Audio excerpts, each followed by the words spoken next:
Welcome back! We had a really peaceful night at Burris Hall, but it wasn't without its drama. We had a knock on the window.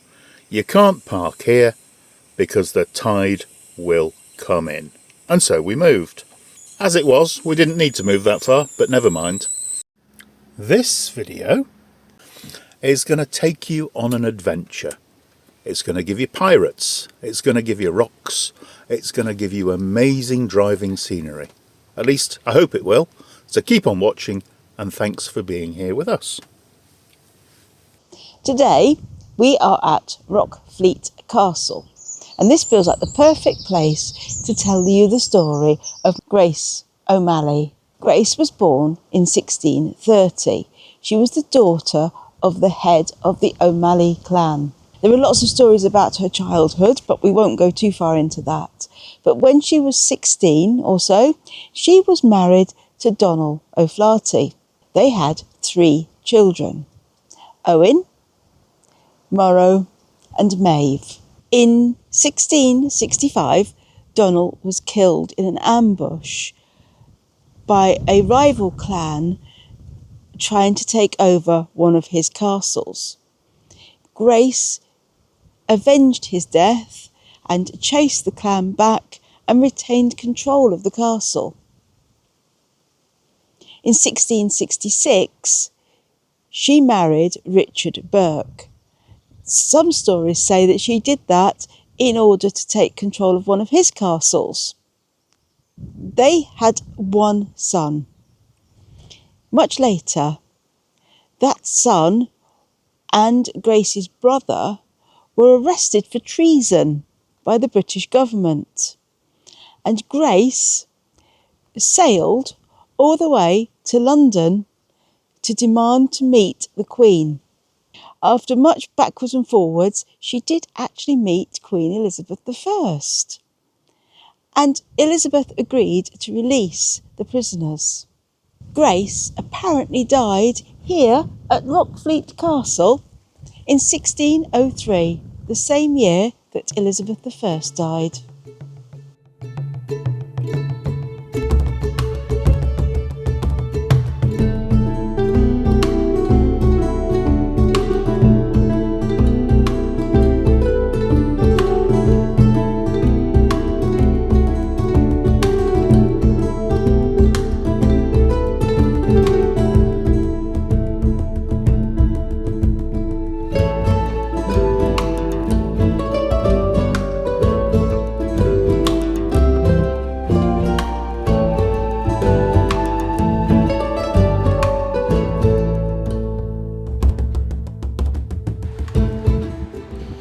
It's 1588, and as the defeated Spanish Armada sailed around Ireland on its way home, it encountered gales and stormy seas. 5 ships were wrecked here off the Mayo coast. 2 ships sank at the mouth of Clew Bay. The galleon El Grand Grin had anchored off Clare Island to take on supplies. The O'Malley clan, who had trading links with Spain, proved friendly. A great gale blew up, and the anchor chain may have broken. Little is known of the other vessel's fate. An eyewitness reported the ship is cast upon the shore and past recovery. Most of the men are lost. So today it's the 18th of June, and we say happy birthday to Darrelle. And we celebrated Darrelle's birthday by driving around the peninsula and now crossing Achill Sound, and it is just stunningly beautiful. Little villages of the Crofts, and we're now crossing the bridge across Achill Sound, and it's just beautiful. So again, no apologies for road footage. One of the things about Ireland is there's an awful lot of road footage. Hope you're enjoying the videos. If you haven't, please do subscribe. Gets very boring though, doesn't it? Every YouTube video you watch, can you subscribe? Well, that's because a good percentage of you watching don't. And the benefits of subscribing are that you get notified of when we have videos. It's very easy to do it, but if you're not sure, just drop us a comment and we can help you. Anyway, back to the beautiful roads.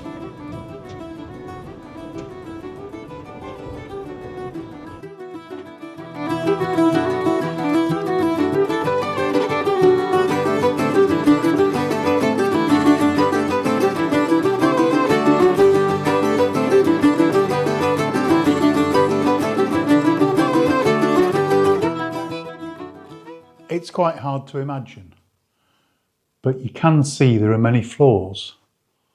Certainly ground floor, second floor, and some attic space.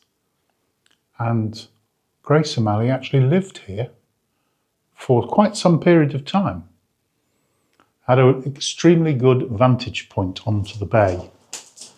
I don't know whether the video represents it because we're just looking up, but you can see the ceiling and you can see where the floors, the next floor sprung out from. The walls have great thickness, but then being at this point on the head of the bay, I could imagine it was wild. You could almost imagine a flotilla of vessels parked up here. Parked up. Yeah, parked in a moored sort of way.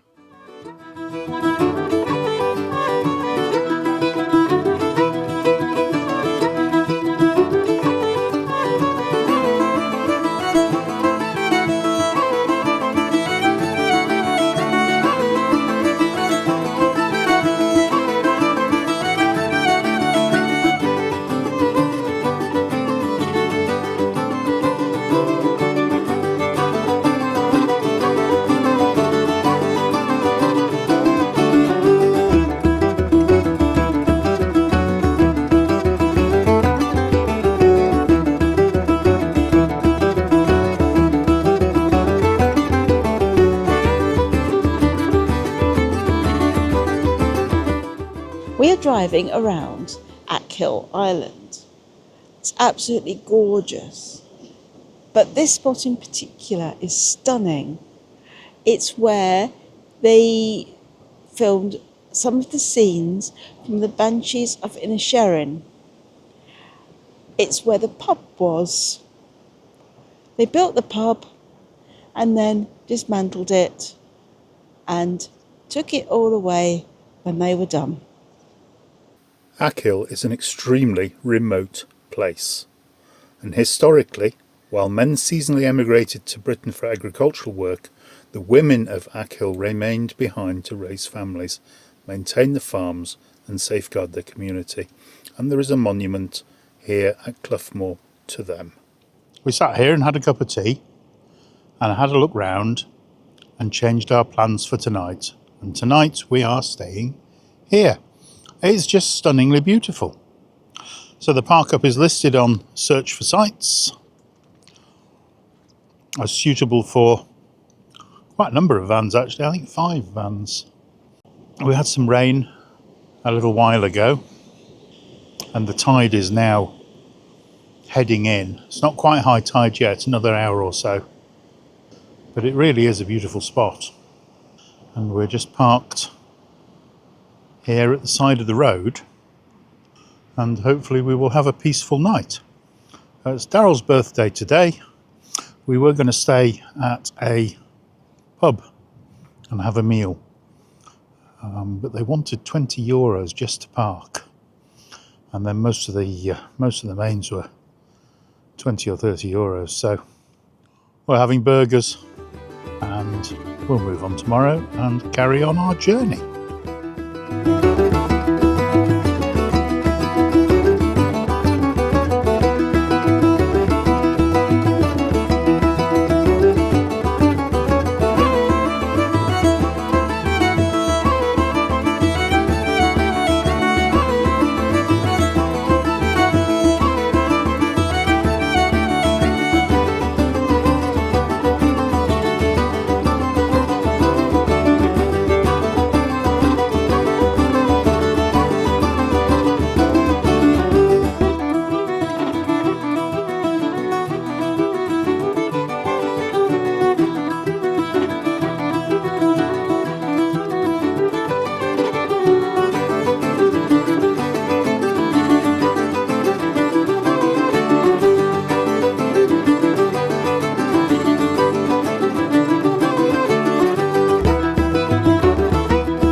We're standing in the world's most extensive Stone Age monument, the Clyde. We'll check the pronunciation. It's actually pronounced Cager Fields. A flat-topped hill is the most ancient field system on Earth.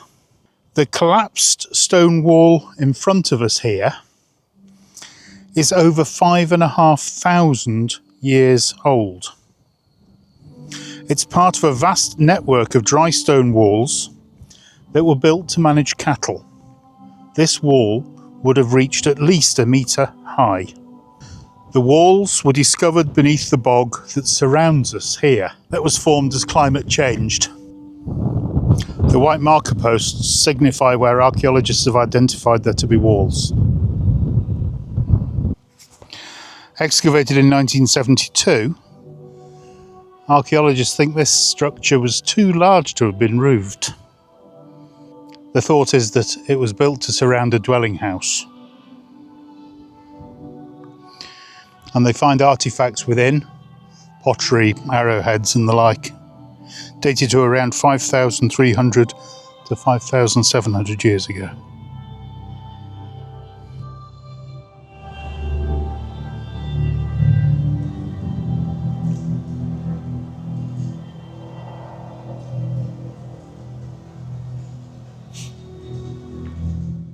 On the sloped hills here, the growth of peat is approximately 30 centimetres per 1,000 years. And you can see the layers just there in front. And peat it's the decomposed remnants of sort of heathers, mosses, grasses that die and then compost down and then become peat. On the top, on the flat hill,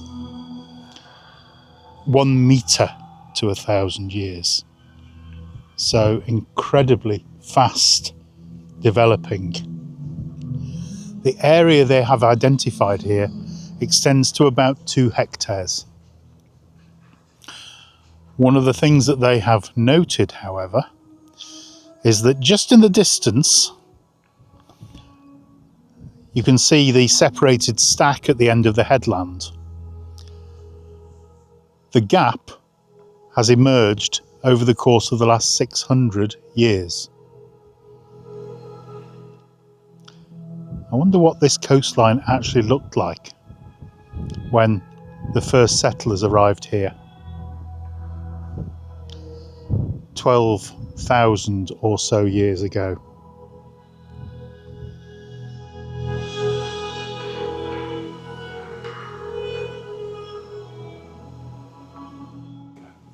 This amazing tree is a piece of bog pine, 3,500 years old.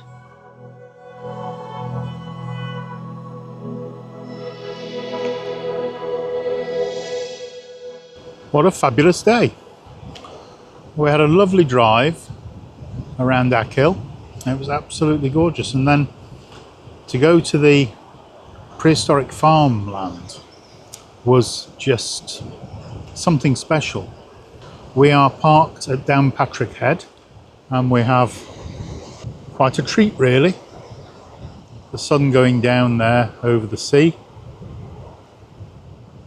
Special moments.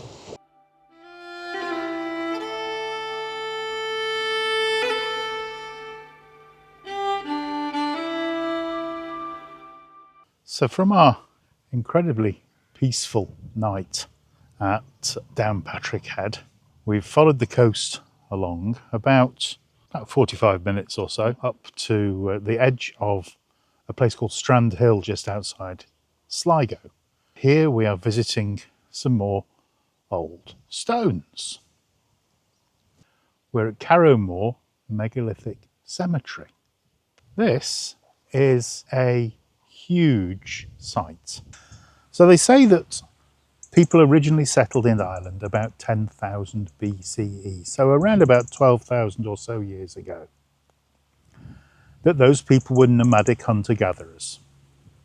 And then around about the 4,000 BCE, give or take 1,000 years, we saw farming develop. And the people that brought the farming over, and they didn't come to pristine fields, they had to make them themselves. So they had to clear forests, they had to move rocks, quite a significant amount of rock moving had to go on to build areas where they could farm. And those farming techniques, they believe, came from the Mediterranean. In fact, here they specifically said that they've traced DNA back to Turkey. Now, these are very much similar people as the ones that we've seen in Spain and Portugal, and also in Orkney. So what we're seeing on this particular site at Carramore is a huge, and I mean a huge, array of different tombs, spanning quite a wide range of timescales. So from the very simple sort of basic portal tombs up to quite a substantial tomb, which we will show you and tell you about as we go around. The burial area here is quite extraordinary and covers over 1 square kilometre. One of the other features of the burials here is cremation. So they not only did they find fragments of bone, but the predominant method was cremation. And in some cases, they found bones which had been defleshed.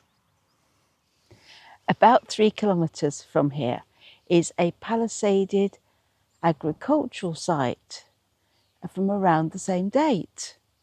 Unfortunately, that site isn't accessible because it has been covered by a road. This site was first recorded in 1837 during the compilation of the first Ordnance Survey of Britain and Ireland.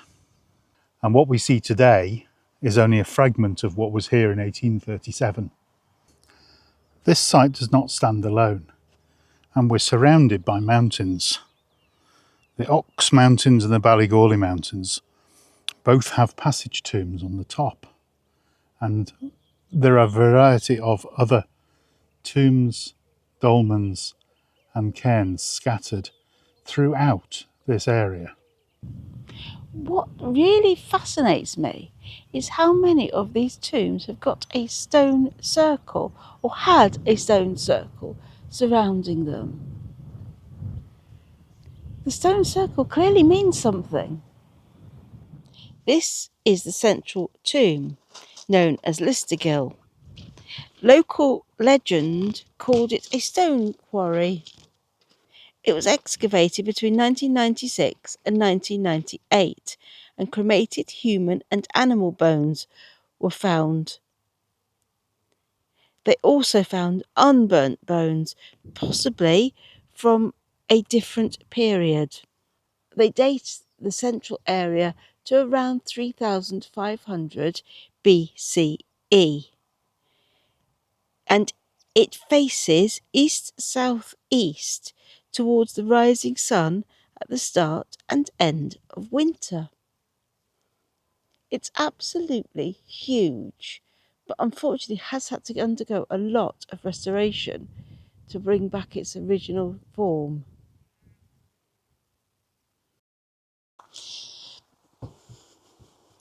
Tonight, the 20th of June, we are on a campsite called Battlebridge Camping. It's just outside Leitrim. We were going to stay at the marina, but we didn't get there till 6 o'clock, and it's a Saturday, so it was rammed. It's not a bad little campsite, this. Let me show you. First thing, we're right on the river. There is a shower block. We are the only ones here. It's not officially open, so we rang and said, can we stay in the campsite? And the man said, yeah, if you want to. So, toilets, showers, €1.50, and it is also a press button, but there you are. Seems to be the thing. Water, chemical waste, grey waste drain that we've also made use of already. And because it's not officially open, we've got all this to ourselves. Absolutely no idea how much this is going to cost. I think it was €25 last year. We've had a really lazy Sunday. So we stayed on the campsite last night, which was great. Another bit of a reset, empty, fill, do all those things you need to do. Housekeeping. I just have a shower this morning, which was pleasant. And then we did a bit of indecision. So we didn't really want to stay on the campsite for another night. So there was no need.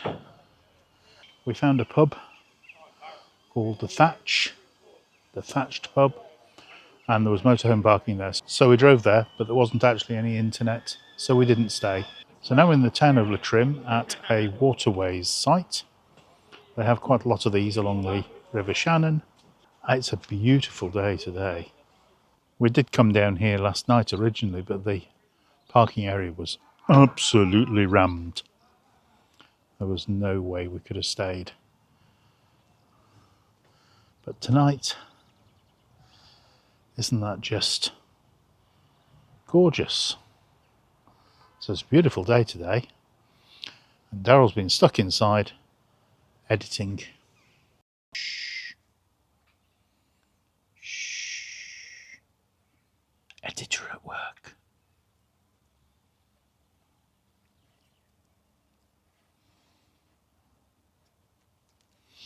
She's got to that bit of the video about ferocious flarties. The true embodiment. Luckily I'm protected by a computer and a table, but not for long. She can move quite fast.